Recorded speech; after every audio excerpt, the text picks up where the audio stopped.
Was it stall or no power? Oh, that's right. Thank you. Everybody look this up when you have a chance.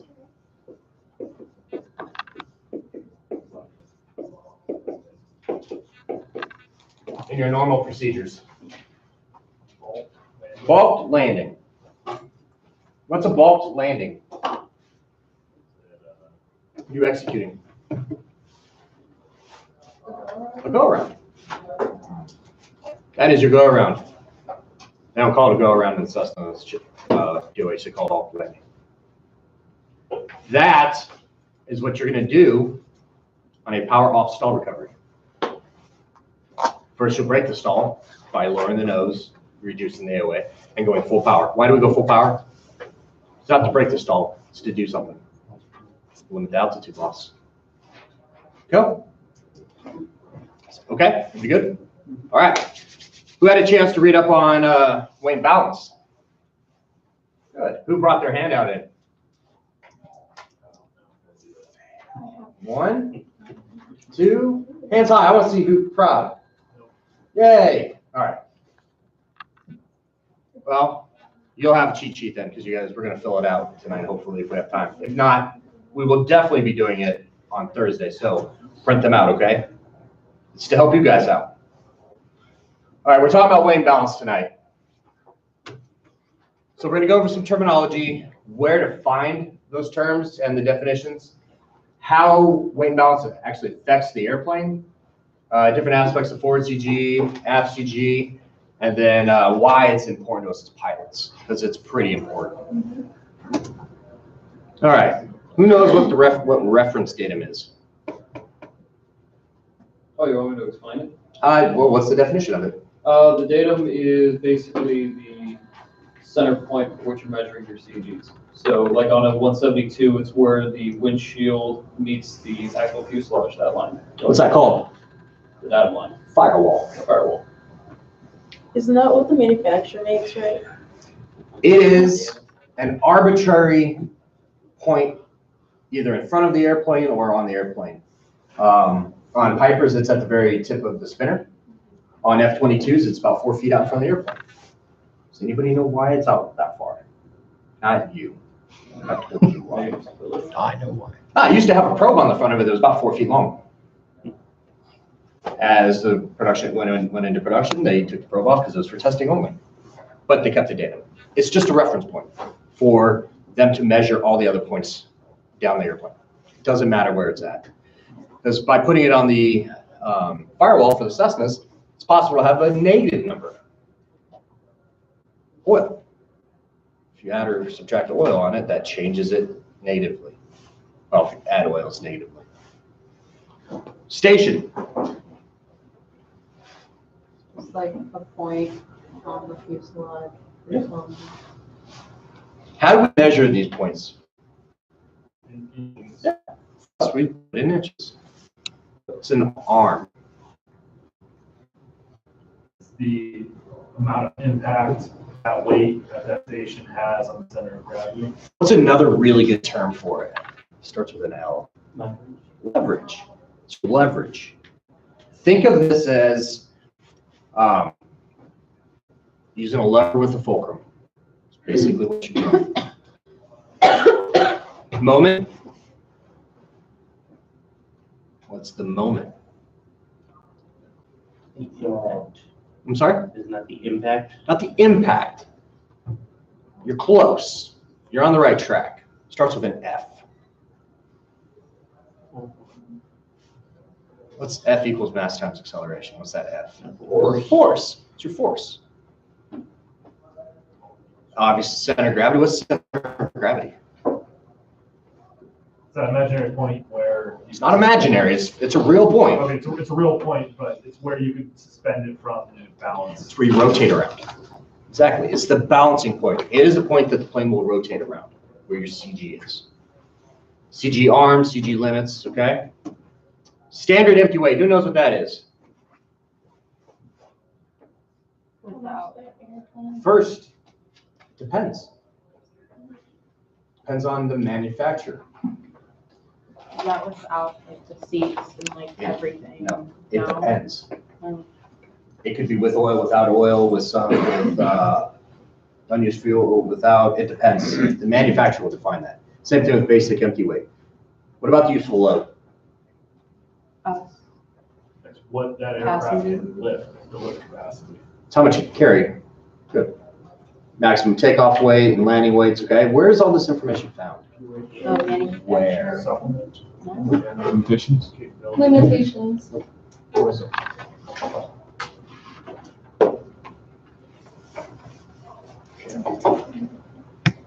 Section 1. So if you want to know what those terms mean for your airplane, you go to POH, section 1. It's all right there.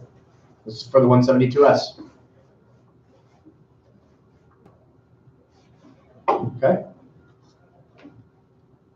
I'm not going to go into all the definitions because ultimately it doesn't matter. It's what you guys, you need to study this. You need to learn this about your airplane you're flying. Every airplane you fly. So you need to know what you're talking about when you're doing the weight balance. All right, Question, sir. so it's got the definitions in there. Yep. Does it have, where does it have the actual weights? Like, Where would that be? Nope. There's no specifications section really. It's just in the very, very front of the book. We'll have some specifications. I'm sorry? The normal operation? Nope. Section 6. What are we talking about right now? Right now. Section 6 is, say it again, Weight and balance. weight and balance. Go to weight and balance section. Now, the weight and balance section in the POH is going to have all the equipment loaded on that tail number. That's why the POH is specific to each airplane, because the weight and balance section of it is specific to that tail number. The equipment on that airplane, not the airplane next to it. Whereas this, the information that we have on the stuff online and the one you can go buy, that's just generic. At one point, it was a copy, but it was never updated, and it's not maintained. So it's no longer, it's not a POH. It doesn't have a tail number assigned to it. It doesn't have the equipment for any specific airplane. It's just a general guide, okay? So POH is going to give you the weights for your airplane, and it will have the basic or the standard empty weight, and then you go from there. And then you go here to find out, well, what does the standard empty weight mean? But So when you change anything inside the plane, you should get it reweight and balanced. depends. That is actually up to, there are guidelines for that. If it doesn't, so say you take a part out or you're swapping parts and the weight difference is negligible and it only moves the CG maybe a couple hundredths of an inch, then no. Ultimately, the thing about this is, Do you know where that MAE or MAE comes into? I'm sorry, That MAE or MAC? yeah, MAC. Well, 20. that's going to come down to the manufacturer and the guidelines for their weight and balance on their airplane. They will, so it's not going to be you that does this, it's going to be maintenance. You're going to take it to a maintenance shop. They'll know if they need to redo it or not. But the envelope, you're only moving the CG about that far in the airplane. If you hold this up to the side of the airplane, pretty much over top where the landing gear is, the mains, that is the envelope. That's as far as you're moving it. Not much. So when we're talking, we are talking tenths and hundredths of inches.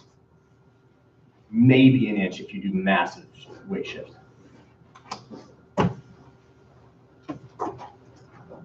All right. So thinking back on the 4 forces of flight, okay, it's going to help you with the next question. This is how it affects us in the airplane. So what are some of the ways that it affects us? Lift. Okay. How? If your tail heavy, you go, I don't know. Well, let's say that we, Like a slower takeoff. okay, you're getting a little ahead of where I wanted to go, but yeah, that is dealing more with CGs, not with the weight itself. Okay. What is the difference between a light airplane and a heavy airplane? Okay. But how does that affect us? think about the four forces of flight. If you increase the weight, Increases the drag. you have to have more lift. Good, that's one. You said it. If you increase the lift, what else increases at the same rate as lift? Drag. Remember, lift and drag equations.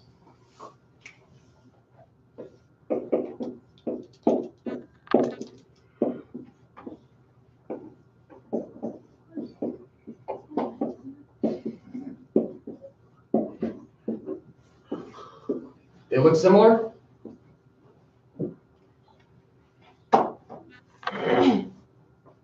As you increase lift, you're increasing drag at the same rate. Okay? So yeah, if you're flying a heavy airplane, you're going to have to generate more lift, you're also going to generate more drag. So it impacts performance a little bit. So that's two things. How do we compensate for the increased weight? Or Increase the area. no, an increase in wing area. Increase thrust. Well, that's, you said, Go faster. Produce more. yeah, more velocity. Faster, more lift. So velocity. What else? What's the other thing up here that we control? Angle of attack. Angle of attack. So two ways we can generate more lift in the airplane. How would you adjust the angle of attack? The yoke. Well, yeah. Changing the pitch of the airplane. Well, because if you have a power setting, say you're in flight and your side picture is set for 105 knots, but your power is not, plane will descend at 105 knots, or you're gonna have to increase the angle of attack, which will slow the plane down and you'll arrest that descent. And now you are pitched for a slower airspeed for that power setting. So velocity is gonna be a combination of power and pitch. This is one of those concepts that's hard to talk about because some of you guys haven't seen it actually happen in the airplane. Remember, I want you to always default power for altitude, pitch for airspeed. But when you are flying a plane and you want it set up for a specific airspeed, you're going to have to do power changes and attitude changes, pitch attitude changes to maintain new speeds. So say you have 2,400 RPMs in, you're going to have a lot of forward pressure that you'll have to trim out to get the nose down. Otherwise, you'll climb because you have too much angle of attack. Because your yoke is going to be controlling your angle of attack. Your throttle is controlling the velocity. So we need to have it set to where the lift equals the weight. So if we're going to increase one, say you increase that one, you have to seriously decrease that one to maintain lift for the airplane. Say the airplane weighs 2,400 pounds. Well, it needs to be in balance, otherwise you're climbing. Okay, does that help clear that up a little bit? This equation is really important. It explains so much. This will tell you why. Ready? Let me mess you guys up real quick. Maneuvering speeds increase as weight increases. This explains why. Okay? So if you weigh 2,550, your maneuvering speed is 105 knots. If you weigh 1,900, your maneuvering speed is 89 knots. And so you don't do structural damage. So the heavier you are, you have to go faster, otherwise you're going to hurt the airplane. So that's not really true, but the slower you are, the lighter you are, you have to go slower, otherwise you will hurt the airplane. Okay? So lighter weight, you have to go slower, faster you are. It all comes down to this. And we will be talking about maneuvering speeds and things like that, because that's something you need to understand. But that explains everything. Back to slides. So we had the two things that compensate for increased weight: coefficient of lift, or angle of attack, and velocity. How does that impact the performance of the airplane? Burns more fuel. Yeah, if your velocity is higher, you're going to be burning more fuel. You're going to have a higher RPM setting. So your fuel flow is higher. Good. Lighter weight, you're not going to have to use such a higher power setting to maintain. So that, we just talked about that for the impact of the speed. How about the takeoffs and landings? Stop slower. Their ground roll will be longer. And it's going to take longer on landings and takeoffs because you weigh more. You have to get that velocity up. And then coming in, you won't be coming in really any faster, but you will be generating more lift. And the plane's going to take longer to slow down because you only have so much braking action.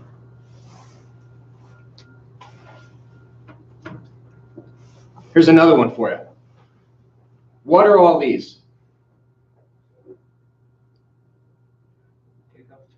Takeoff charts. How many are there?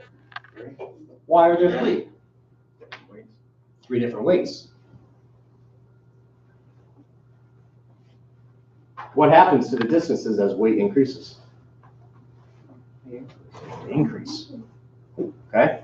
So that is one way that you can see this. Now, if you go to the cruise charts are, I didn't put them on here, but I did think ahead.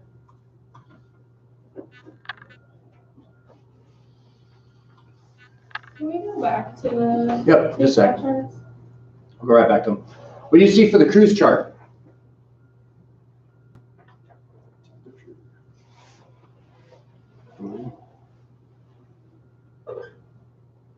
One weight.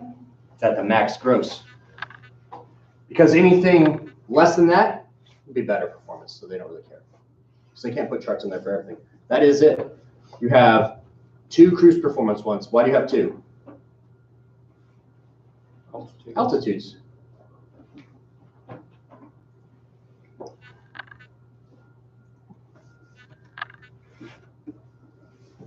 Go ahead with your question. Can you just go over this chart and explain it? Like press alt in feet. What does that mean? For which part? The whole. The pressure altimeter in feet. Like what does that mean? Which part are you looking at? The altitude. Oh, pressure altitude. Yeah, that's just your pressure altitude set to the pressure that day. So whatever altitude you're sitting at. Gotcha. Okay. What is this? Is this in density altitude or not? I'm sorry? It's pressure altitude, not density. What's density altitude? Take it into account. For temperature. So we have temperatures on there? Well, it's This is taking density altitude into account. We can't measure the density and how that affects our performance. There are no charts for that. But this is taking non-standard temperature into account. So yeah, this is to set us up for density altitude. So you should know what your performance is regardless of what the density altitude is reading because you're already calculating it. All right, what else? So pressure, altitude, sea level, and then it's just going in increments of 1,000. So what if we're taking off and we're going to cruise at 2,500 feet? We don't have that information. What do we do? Or I'm sorry, we're taking off at 5,500 feet. So we're in Denver. But we don't have that information out here. What do you have to do? Yeah. What's that called? I'm sorry? Interpolation. Get used to it. You have to do this on a lot of charts. Now, what if you need to, you're taking off at 5,500 feet, 5 degrees Celsius. You get to interpolate and then interpolate again. It's even more fun on the cruise ones because those are in increments of 2,000 feet. Once you start doing it, it's not hard. I actually created a spreadsheet for 172s for all the takeoff and landings, takeoffs, and cruises. It didn't take that long. It took me like an hour. Once I got everything set up, it just flows. But by doing that, it's for reference only, and that's mine to use. I don't share that with anybody else because you guys should be doing that your own calculations. All right. So the conditions. This is for short field takeoffs, okay? Which is a performance takeoff. You are trying to get up and clear an obstacle down the runway. A normal takeoff, you're only going with 0 flaps typically. You don't need 10 degrees of flaps for a normal takeoff. Full throttle prior to brake release. So you basically what you're doing is you're taxiing out and you are getting as close to the threshold, like to the edge of the runway as you can. So you have the full, almost entire length in front of you. You stand on the brakes, you go full power. build up the power in the engine, and then you release and go. It's on a paved, level, dry runway. What happens if this is an unpaved incline on grass? What's going to happen to your performance, do you think? Decrease significantly. Because guess what? There's information down here about it on what you need to do. So let's see here, decrease distances by 10% if you have a headwind. You need to increase distance by 10% for each 2 knots of tailwind. Operation on dry grass runway, increase distance by 15% of the ground roll figure. And that's not even, they don't give you what to do if you have an incline. So just know that it's going to significantly increase the distance required. Also, it's taking no wind into account. If you have headwind, it's going to reduce these distances. If you have a tailwind, it's going to increase them. Lift off at 44 knots, and you should be at 50 knots by 50 feet in altitude. So the ground rule is telling you how far it's going to take you to break ground, and then it's showing you how far it's going to take you to actually clear the obstacle.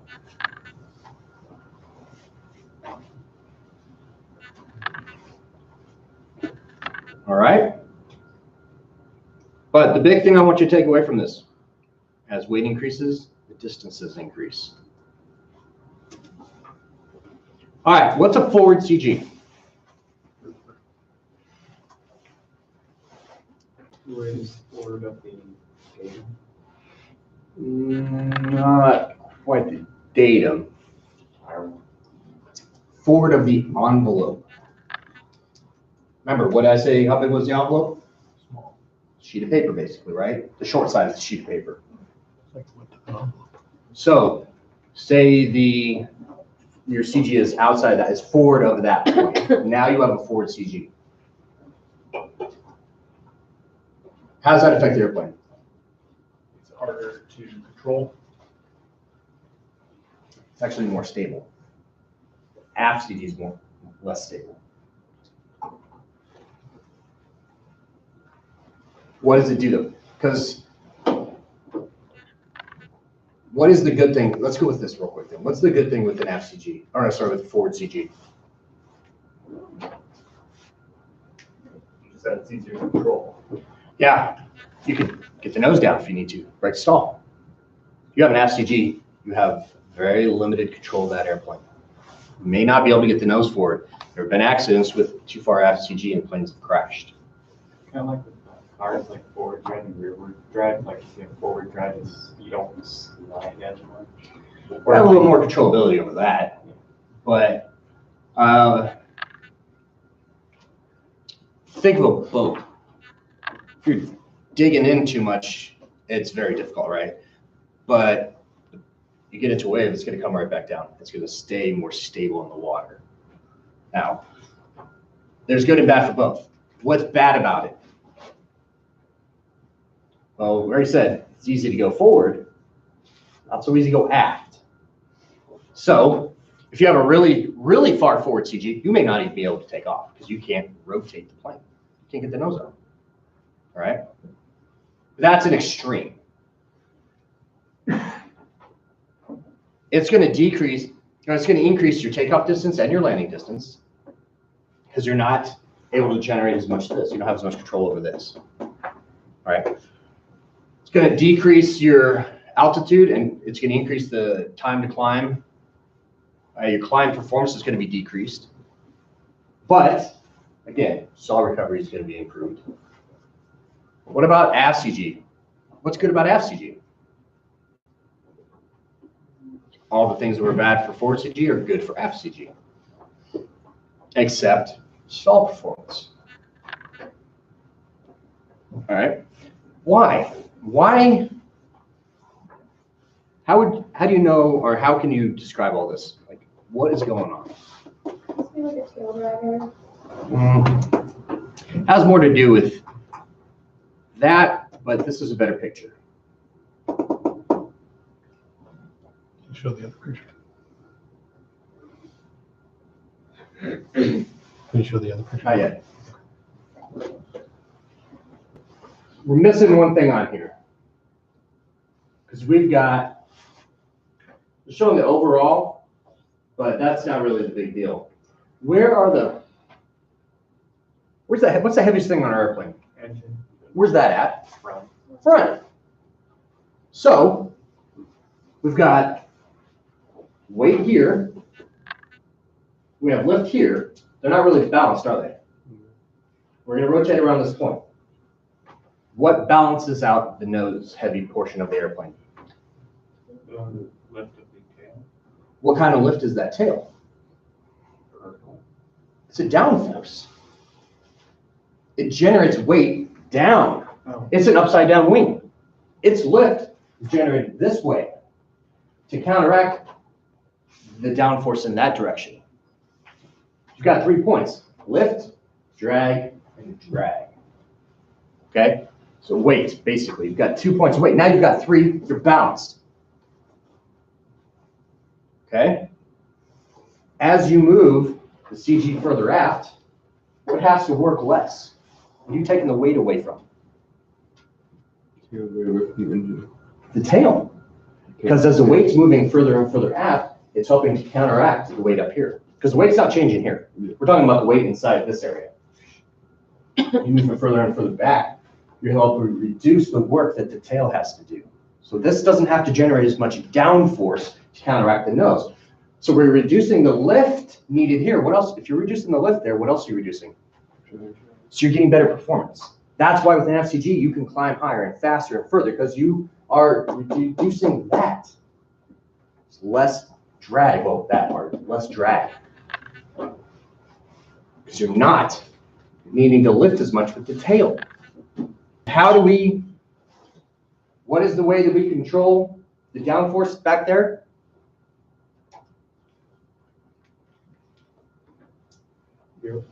Yoke.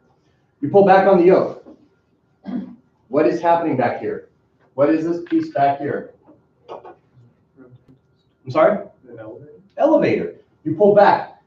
The trailing edge of the elevator, which way does that go? Goes up.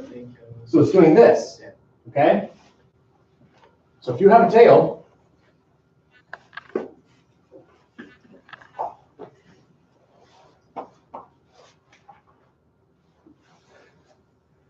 that's your tail, okay? And it goes this way, right? What did you just increase?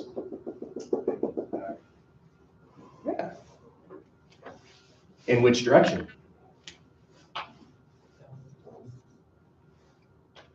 That is how we control the pitch attitude of the airplane. You're increasing the lift, which is translated to downforce. So your lift is in the opposite direction than the wings, because it's helping counteract the weight here, okay? So you're increasing the drag. Well, with an FCG, that helps counterbalance the airplane for you. You don't have to do that as much, because your pivot point is moved further back. You get better performance with an FCG. Flip it the other way, you move the CG further forward. So now you have more weight that's stacking up here. You've got to counteract that with the tail. That's why your performance decreases.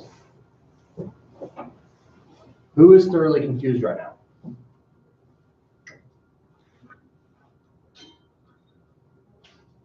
If you are, I need you to ask questions. What is the area that you're struggling with? So one thing we were talking about earlier doesn't make sense to me. Okay. The maneuvering speed when you are heavier. Okay. We're going to talk about, disregard the maneuvering speed right now. Okay. Totally disregard that. I can have a conversation with you afterwards, real quick, if you want to, that will help explain that. We will talk about maneuvering speeds down the road. What I'm most worried about right now is understanding how aft and forward CGs affect our airplane and us in flight. And I'm not talking about inside the envelope, okay? This is outside the envelope. If you stay inside the envelope, it's really not going to affect you too much at all. It's going to be negligible. You're not going to see a difference really in your performance. This is outside the envelope. So who has questions about this? Who is struggling with the concepts I'm talking about here? Go ahead. So when I think about it, it's kind of like a old-time skill almost. It is. You are balancing the plane, yeah. you're holding the scale here, you've got the two weighted ends, and you want them balanced. That is balancing out that, and that's exactly what it is. Good.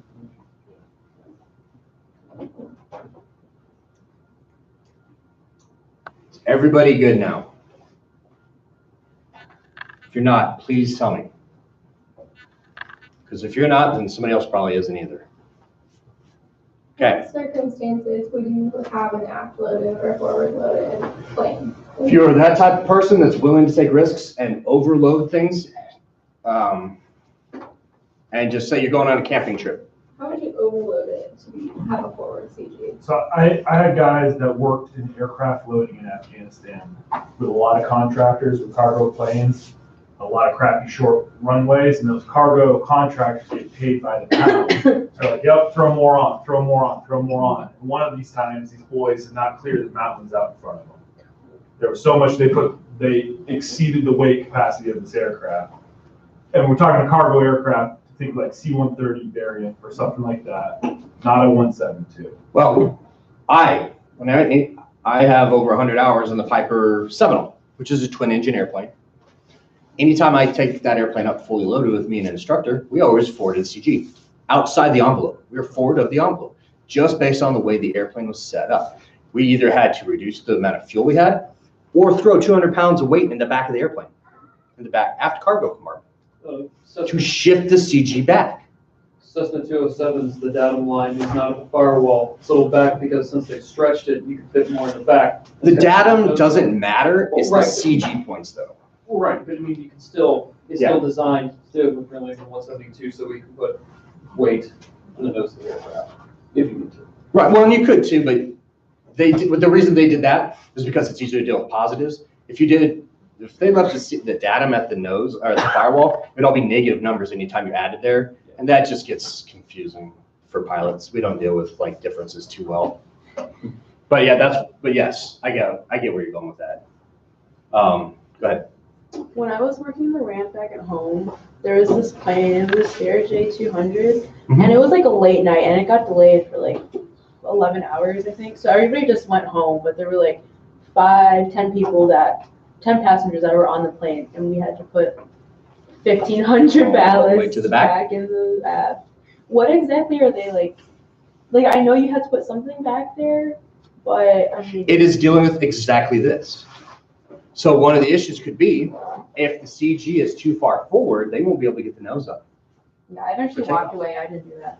No, I'm not gonna do that. it's really no big deal. They're 1,500 pounds of ballast. Each bag is 50 pounds. I want. Well, that's a lot. But I mean, I've been on Alaska USA flights, or Alaska Airlines flights where they needed people they needed to leave their first 10 rows empty for balancing reasons because they didn't have enough people on board. So you just move everybody to the back. It's no big deal. Yeah. It doesn't, all they're doing is they are checking the calculations. They're saying they're short. They're just forward to the CG. And this is one of those things you just don't play with. If you're forward to the CG, fix it. One of the ways to fix it is to do weight shift. Who had a chance to look at the test? How many weight shift problems are on there? They're annoying. Yes. I like it. They're rarely annoying. But it is vital you guys know that because this is how it affects us. It is, why do we care about this? Safety. There have been planes that have crashed because they've had too active CG. They didn't weigh their bags properly. They put them in the back of the airplane. They took off. As soon as they raised the landing gear, pitched up, and they stalled and crashed. What was that one in, I think, Afghanistan where Nope. That was totally different. Totally different. And that actually was not a CG issue. When they did the calculations, as the weight slid, the plane was still within bounds and it would have been okay. It destroyed the vertical, the components that control the elevator and wedged it so they couldn't push it anymore. They were screwed. There's nothing they could do. Did you ever hear the story of that pilot Crazy Bill from Wolf Lake? The generator came unstrapped. They were coming into a mine and there was an RV on the runway. And so he pitched up. And as he pitched up, he broke the straps in the generator. And slid all the way back and he just went tail first right back into the mountain. I did not. Yeah, he was out of Wolf Lake. I forget what planes he flew. Or something crazy. Had the kid try and take off from, it was Big Lake, wasn't it? Insane. What's that? Was another kid taken off from Big Lake either last summer or the summer before that was overweight and couldn't, he did 2 runs and had to abort, and then third one got up and ended up crashing. Overweight. Is that the guy that like just got his license too? No, he was No. certificated up here, been flying for a while. Did he die? There's been a couple out of Big Lake last year. So weight and balance is very important. There's a reason why we need to keep it inside. It affects our controllability of that airplane and what you can do. Go ahead. Would there be like a practical application if you were to intentionally move your weight to the back that would allow you to take off shorter airstrip or forward because you want to fly faster? Well, the aft is going to allow you to fly faster. Aft is always going to increase your performance. The only thing it doesn't increase is stall recovery. I mean, for us, it's negligible. Maybe for a larger carrier, they would want it more to the aft side to help with performance. But ultimately, at that point, as long as you're in the envelope, that's what you're worried about. If you want to take off of a short runway, there are better ways to ensure that you can do that than to worry about the actual weight. One of the things to do would be time of day. When would you want to take off? Right. Early morning, when it's the coldest. Because night's not necessarily the coldest. Early morning is the coldest. Sometimes the night long. Correct. So just before the sun comes up, when it's still at its coldest, you're gonna get the most performance out of the airplane. Those are kinds of things you want to deal with. But learn if you do. Possibly. Depends. This is where the humidity comes in, knowing the dew point. So there's a lot of factors that go into this. But here, I mean, if you are in the high desert, not necessarily. If it's in the summertime, 60 degrees versus 100 degrees. Yeah. So, all right. But this is everybody. I need to know if there's anybody who does not understand this. This is very important. This is all about stability. Stability of the airplane. Okay. Here's your envelopes. Okay. What are the distances on the bottom there? How far? Who has this up right now? Tell me what the forward number is on the envelope. 34, No. 35. 35 to 47 inches.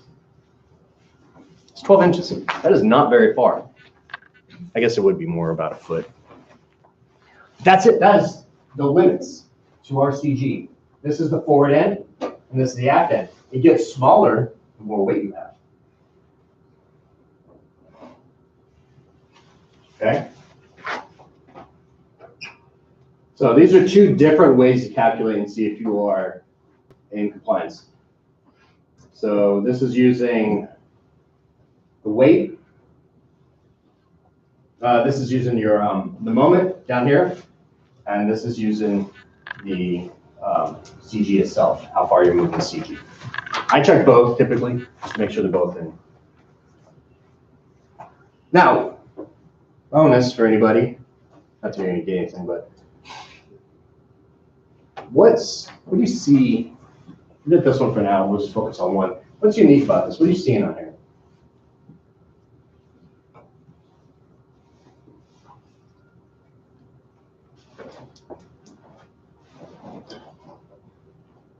You have more wiggle room to the aft. What's this? I don't know. It's sort of like, certain types of flying, like acrobatics and stuff. Limited aerobatics, Limited, yeah. and the limitations for the load factor increases 4.4 positive G's and minus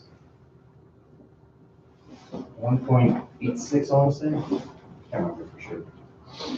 You have two different categories of airplane certificated for: the normal and the utility. Utility, if you want to go up there and practice spins, you need to make sure you're in the utility category because you can pull more G's. That's all dealing with weight.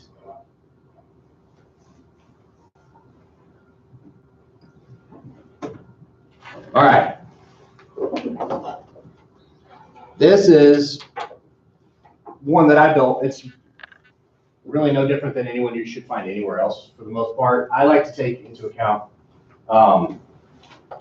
taxi fuel. Sometimes that doesn't come up. Gotta go? Yeah. All right. See you, man. So what you do is we need to figure out the basic empty weight of our airplane. Where do we go for that? Where in the POH? There will be a sheet of paper in the back of it that will have the current unusable or current basic empty weight, arm, and moment. Okay, we'll give you all three. And this will be right around 41 inches probably, with a decimal and two digits behind it. We usually do it to the hundredth. That's what you start with. And then you go from there. The arm for the 172 is already is given to us. Now, if you read, it will tell you that 37 inches is the average because those seats move forward and back. So 37 inches is the average position, though, for the average person who flies that an airplane. Has that changed? Possible. When the Cessna 172 was built back in the 50s, 40s, maybe 50s, how it will even go to the 70s, it was the average height for a man. Shorter than now. Definitely shorter than it is now. It's very possible that that number should be 38 inches now. How do you know what that should be? What can you do? Go check yourself. What's that? Go check yourself. Hey, measure it. Move the seat to where you normally sit and then measure from the firewall to the seat. There you go. But I would go with 37. Really doesn't make a big difference. 73 is fixed because those seats don't move. 95, the center of cargo area Alpha, and 123 is center of cargo area Bravo. So all you have to do is plug in the numbers, multiply, because I already set everything over here nicely for you. Weight times arm equals movement. And you just go. And look at that. I even did, you add up everything and it gives you, and then you add up everything and it gives you. Now, how do we figure out the CG? That divided by that will give you that.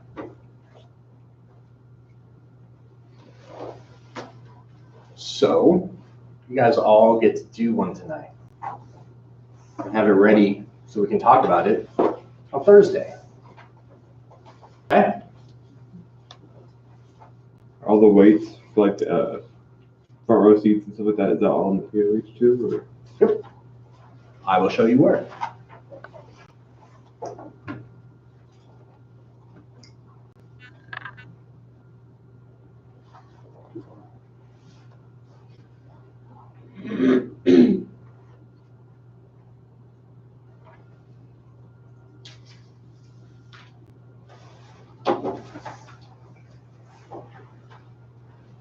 $37, $73, $95, $123.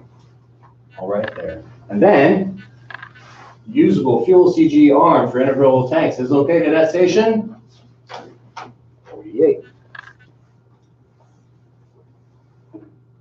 Guess what we have on here? Fuel, 48. 48. Oh, I forgot one. 48 goes there too. Anytime you see fuel, 48 is going to be your arm for the 172. I'll have to fix that. So what I want you to do, I think UAA might have the weight balance sheets for the airplanes online. They might not. Stop by Flight Ops. Who's been up to Flight Ops? They never emailed me back. What's that? They never emailed me back. Go up there. I don't know where it is. Upstairs. I'm never here during the day. All right, everybody come with me. We're going on for well, you know what? We'll just do it now.